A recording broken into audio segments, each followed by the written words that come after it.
Hello दोस्तों, आज का हमारा टॉपिक है UP board solution class 12 biology chapter 2 Pushpi पादपों में लैंगिक प्रजनन। तो दोस्तों, आज की वीडियो में हम इस चैप्टर के लघु उत्तरीय प्रश्नों को पढ़ेंगे। तो आइए देखते हैं प्रश्न संख्या 1 क्या है। वीडियो को स्टार्ट करते हैं। देखिए प्रश्न 1 क्या कह रहा है कि आवृत्त बीजों में नर युग्मकोद्भिद का संक्षिप्त विवरण दीजिए। या फिर यही क्वेश्चन देखिए किस प्रकार से पूछ सकता है। एक आवृत्त बीजी पौधों के परागकण के अंकुरण की विभिन्न अवस्थाओं का वर्णन कीजिए। तो आइए इसका उत्तर हम समझते हैं सरल शब्दों में। देखिए उत्तर देखिए, नर युग्मकोद्भिद का विकास। तो देखिए पराग कोश के स्फुटन के समय मध्य स्तर व टेप्टम नष्ट हो जाता है। जब पराग कोश फूटता है तो उसका मध्य स्तर और टेप्टम नष्ट हो जाता है। इस प्रकार पराग कोश भित्ति में केवल बाह्य त्वचा व अंतः त्वचा ही रह जाती है। प्रायः पराग कोश का स्फुटन अनुदैर्घ्य दरारें बनने से होता है, जो प्रायः दो परागधानियों के मिलने के स्थान पर होती हैं, ए और बी। तो कभी कभी अग्र दरारें यानी ए वाली दरार अथवा छिद्रों से भी परागकोशों का स्फुटन होता है। स्फुटन के समय परागकण स्वतंत्र हो जाते हैं। परागकोश से स्वतंत्र होने वाले पूर्व ही परागकणों का अंकुरण हो जाता है। जब उनसे स्वतंत्र होने से पहले ही उसका अंकुरण हो जाता है। इस क्रिया में सर्वप्रथम परागकण का केंद्रक परागकण भित्ति की ओर जाकर समसूत्री विभाजन द्वारा दो केंद्रकों में विभाजित हो जाता है। यहाँ पे देखिए परागकोश के स्फुटन की विभिन्न विधियां, किस प्रकार से परागकोश का स्फुटन होता है। यहाँ से देखिए एक प्रकार ए है, एक प्रकार बी है, एक प्रकार सी और एक प्रकार डी है। तो इन सभी प्रकार से क्या होता है, परागकोश का स्फुटन होता है, उसका जो होता है परागकण बाहर निकलते हैं। आगे देखिए, इनमें बड़े बड़े केंद्रकों को वर्धी केंद्रक या नली केंद्रक तथा छोटे केंद्रकों को जनक केंद्रक कहते हैं। प्रायः इस अवस्था में परागकण परागकोश को छोड़ देते हैं। अब परागकणों का आगे का विकास मादा पुष्प के स्त्री केसर के वर्तिकाग्र पर होता है। परागण की क्रिया द्वारा परागकण स्त्री केसर के वर्तिकाग्र पर पहुंच जाते हैं, जहां इनका अंकुरण होता है। यहाँ पे आप चित्र में देख सकते हैं और चित्र को आप स्क्रीनशॉट भी ले सकते हैं। यहाँ पे देखिए परागकण के विकास का रेखीय चित्र। देखिए परागकण का विकास किस प्रकार से होता है। अगला चित्र देखिए किस प्रकार से है। नर युग्मकोद्भिद यानी परागकण के अंकुरण की विभिन्न अवस्थाएं, इस प्रकार से इनका अंकुरण होता है। अब आइए देखते हैं अगला प्रश्न। तो अगला प्रश्न देखिए क्या है, प्रश्न संख्या 2, वायु परागण पर संक्षिप्त टिप्पणी लिखिए। या फिर यही क्वेश्चन देखिए किस प्रकार से पूछ सकता है, वायु परागित पुष्पों की विशेषताएं लिखिए। तो आइए इसका उत्तर हम लिखते हैं सरल शब्दों में। देखिए पुष्पों में वायु द्वारा होने वाले पर परागण को वायु परागण कहते हैं और ऐसे पुष्पों को वायु परागित पुष्प भी कहते हैं। वायु परागित पुष्पों में कुछ विशेषताएं पाई जाती हैं जो निम्नलिखित हैं। तो देखिए वायु परागित पुष्प छोटे एवं आकर्षक रहित होते हैं, मतलब आकर्षण उसमें नहीं होता, खूबसूरत नहीं होते, वो पुष्प बहुत छोटे होते हैं। इसमें रंग नहीं होता और इसमें कोई सुगंध नहीं होती। ये रंगहीन, गंधहीन एवं मकरंद रहित होते हैं। वायु परागित पुष्प प्रायः एक लिंगी होते हैं। ये पत्तियों वाले भाग के ऊपर निकलते हैं, जहाँ से पत्ती निकलती है वहां से एक तना छोटा सा निकलता है, उसी से ये पुष्प निकलते हैं। तथा इनमें नर पुष्पों की अधिकता होती है, जैसे कि मक्का में आप देखते हैं उसी प्रकार से, अथवा फिर नई पत्तियों के निकलने से पहले ही खिल जाते हैं, जैसे पॉपुलर में। पुष्प के अनावश्यक भाग जैसे बाह्य दल एवं दल बहुत छोटे होते हैं, जिससे ये परागकणों और वर्तिकाग्र के बीच रुकावट न बन सके। आगे देखिए,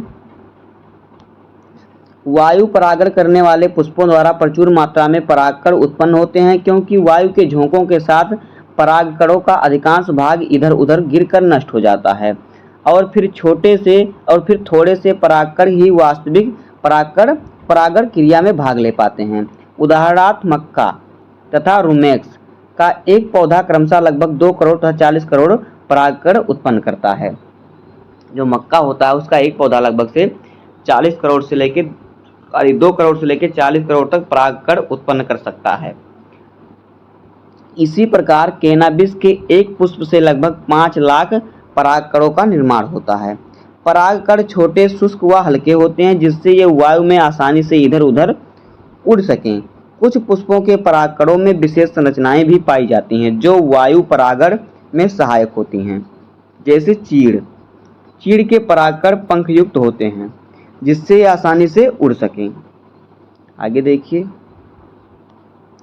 पुंकेसर के पुतंतु प्रायः लंबे तथा पतले होते हैं और पुष्प के बाहर निकले रहते हैं जिससे वायु के झोंकों के साथ ये आसानी से पुतंतुओं पर झूल सकें। जैसे कि पॉपुलर में घास, ताड़ आदि में पुष्पों के परागकोश मुक्त डोली प्रकार का होता है जिससे ये वायु में आसानी से झूल सकें।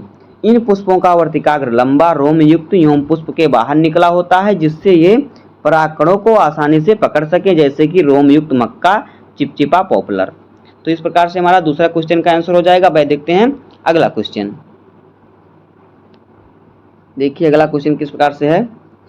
आवृत्त बीजी पौधों में द्विनिषेचन की क्रिया का सचित्र वर्णन कीजिए। या फिर यही क्वेश्चन देखिए किस प्रकार से पूछ सकता है, द्विनिषेचन पर संक्षिप्त टिप्पणी लिखिए या फिर दोहरा निषेचन को परिभाषित कीजिए। तो एक ही क्वेश्चन हमारा देखिए इस प्रकार से पूछ सकता है, कितनी बार हमारा बोर्ड एग्जाम में पूछा गया है, आप खुद देख कर अनुमान लगा सकते हैं कितना इंपॉर्टेंट है। तो आइए इसका उत्तर हम समझते हैं सरल शब्दों में। देखिए द्विनिषेचन या दोहरा निषेचन।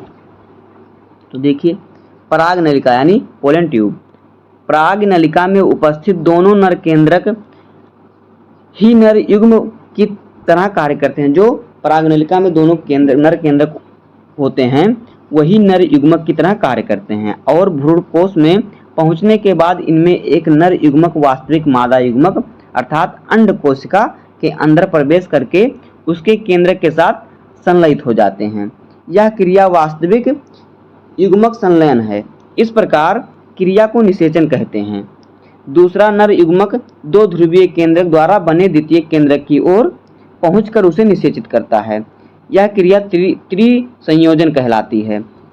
इस समय भ्रूणकोश के अंदर निषेचित अंड कोशिका तथा त्रिसंयोजित केंद्रक के अतिरिक्त सभी केंद्रक अथवा कोशिकाएं धीरे धीरे लुप्त हो जाती हैं।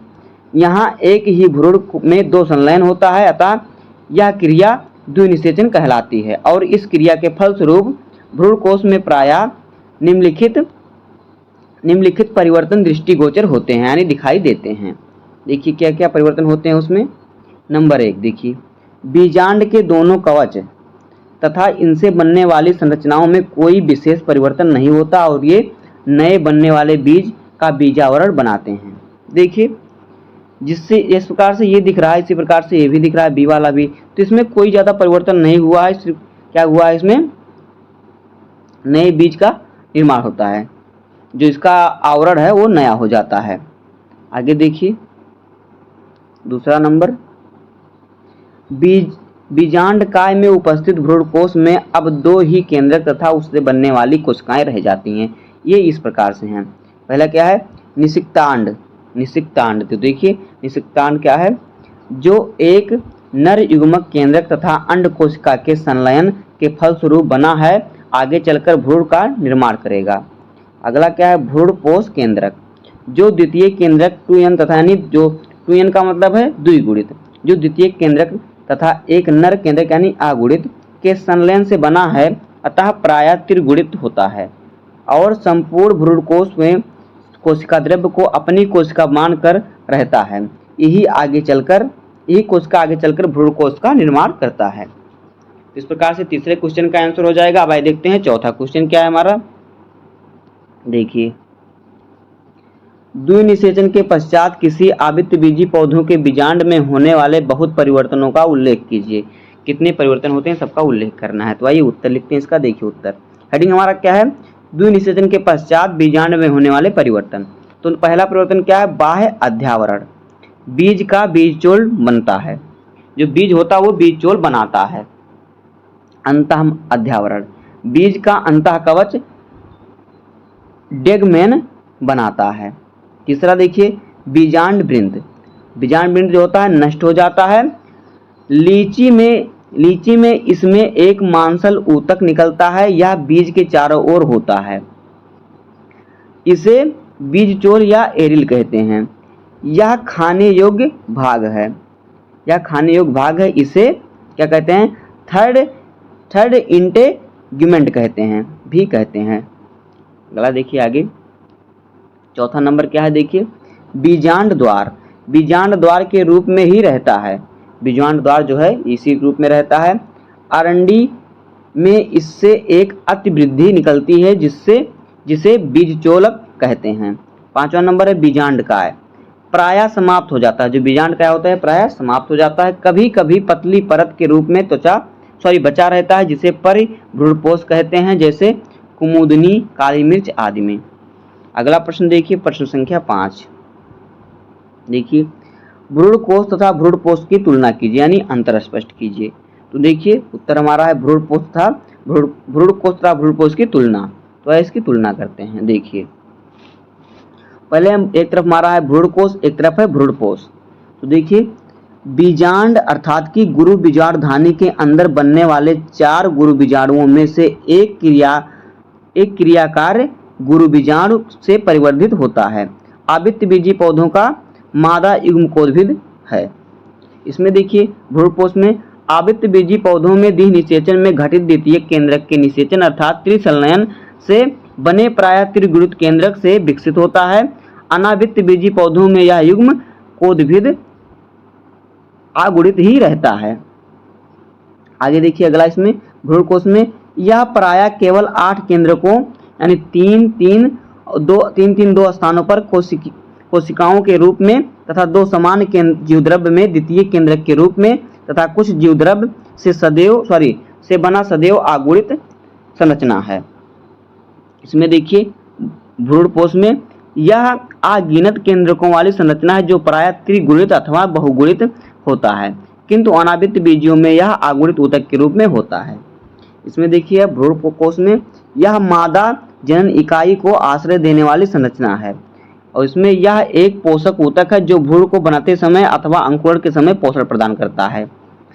भ्रूणकोष में देखिए सभी अनावृत्त बीजियों के बीजांड में अवश्य होता है। यह बनता अवश्य है, किंतु द्विबीजपत्री में यह प्रायः बढ़ते हुए भ्रूण के साथ अवशोषित हो जाने से सभी बीजों में नहीं होता, जबकि एक बीजपत्री बीजों में प्रायः होता है। तो इस प्रकार से हो जाएगा भ्रूणकोष और भ्रूणपोष की तुलना। अब ये देखते हैं अगला क्वेश्चन। अगला क्वेश्चन देखिए क्वेश्चन नंबर 6। निम्न पर टिप्पणी लिखिए। का है अनिषेक फलन और खा है बहुभ्रूणता। तो देखिए पहले लिखते हैं, या फिर किस प्रकार से पूछेगा क्वेश्चन, अनिषेक फलन एवं बहुभ्रूणता में अंतर स्पष्ट कीजिए। तो हम दोनों को लिख देते हैं। आइए उत्तर पहले हम लिखेंगे, जानेंगे अनिषेक फलन क्या होता है। देखिए हमने हेडिंग डाला अनिषेक फलन। यह शब्द नॉवल ने दिया, नॉवल वैज्ञानिक थे, इन्होंने ये शब्द दिया। कौन सा शब्द? अनिषेक फलन। अंडाशय से बिना निषेचन के फल का निर्माण की क्रिया को अनिषेक फलन कहते हैं। ऐसे फलों को अनिषेक फलनी फल कहते हैं। यह फल बीज रहित होते हैं। अंगूर, केले तथा अनानास में प्राकृतिक अनिषेक फलन है। अनिषेक फलन को हार्मोन जैसे ऑक्सिन या जिबरेलिन के छिड़काव से भी प्रेरित किया जाता है। अनार, नारियल या उन फलों में जिनमें खाने योग्य भाग बीज का है, अनिषेक फलनी फल बनाना बेकार होता है। अगला देखिए बहुभ्रूणता। देखिए एक बीजांड या बीज में एक से अधिक भ्रूणों का उत्पन्न होना बहुभ्रूणता कहलाता है। अनावृत्त बीजी पौधों में यह सामान्य घटना है, परंतु आवृत्त बीजी पौधों में काफी कम पाई जाती है। बहुभ्रूणता की खोज एंटोनी वान ल्यूवेनहॉक ने सन 1791 में संतरे के बीजों में की थी। यद्यपि एक बीज में बहुत सारे भ्रूण विकसित हो जाते हैं, परंतु इनमें से एक ही भ्रूण सक्रिय होकर पौधों की अगली पीढ़ी को जन्म देता है।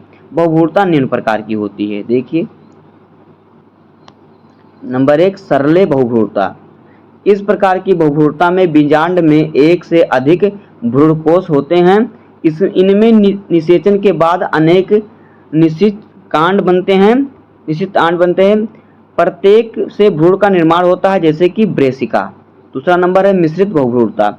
इसमें एक से अधिक पराग नलिकाएं बीजांड में जाती हैं। अतिरिक्त युग्मक सहायक कोशिकाओं अथवा प्रतिमुख कोशिकाओं से संयुक्त हो जाते हैं और इस प्रकार की बनी द्विगुणित यानी देखिए 2n है तो यहाँ पे मतलब द्विगुणित से लिखा है। द्विगुणित कोशिका से भी भ्रूण बनता है, जैसे सेजिटेरिया, पोवा अल्पिना, एलियम ओडोरम आदि। तीसरा नंबर देखिए क्या है, विदलन बहुभ्रूणता। विदलन बहुभ्रूणता यह युग्मनज के दो अथवा अधिक भागों में विभाजन से होता है। प्रत्येक भाग से भ्रूण बनता है, जैसे कि क्रोटेलेरिया। अगला है चौथा नंबर, अपस्थानिक बहुभ्रूणता। जब भ्रूण का विकास बिना निषेचन के बीजांडकाय अथवा अध्यावरण की कोशिकाओं में से होता है तो ऐसे बहुभ्रूणता को अपस्थानिक बहुभ्रूणता कहते हैं, जैसे कि नींबू, संतरा, आम आदि। अगला प्रश्न देखिए, प्रश्न संख्या 7। देखिए, असंग जनन क्या है? असंग जनन क्या है? उपयुक्त उदाहरण देकर इस प्रक्रिया को समझाइए। या फिर अपबीजड़ुता पर संक्षिप्त टिप्पणी लिखिए। अपबीजाणुता पर संक्षिप्त टिप्पणी लिखिए। तो देखिए उत्तर, पहले हम देखते हैं असंग जनन क्या है। कभी कभी पौधे के जीवन चक्र में युग्मक संलयन अथवा अर्धसूत्री विभाजन नहीं होते। इनकी अनुपस्थिति में नए पौधे का निर्माण हो जाता है। इस क्रिया को असंग जनन कहते हैं। इसकी खोज बिकलर नामक वैज्ञानिक ने की थी। कब? 1908 ईस्वी में। असंग जनन मुख्य रूप से दो प्रकार का होता है। देखिए, नंबर 1 कायिक जनन। तो देखिए, इस प्रकार के प्रजनन में बीज नहीं बनता। किसी कलिका से जो तने अथवा पत्ती के ऊपर उत्पन्न होते हैं एक नया पौधा जन्म लेता है, जैसे कि गन्ना, आलू।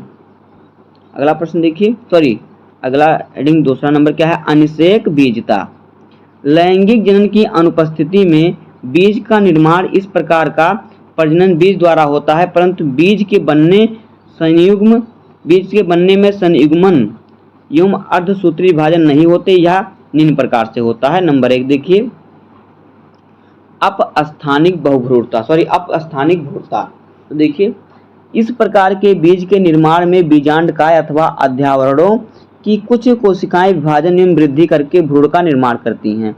इस प्रकार उत्पन्न भ्रूण की सभी कोशिकाएं द्विगुणित होती हैं। उदाहरण नींबू, आम, नागफनी।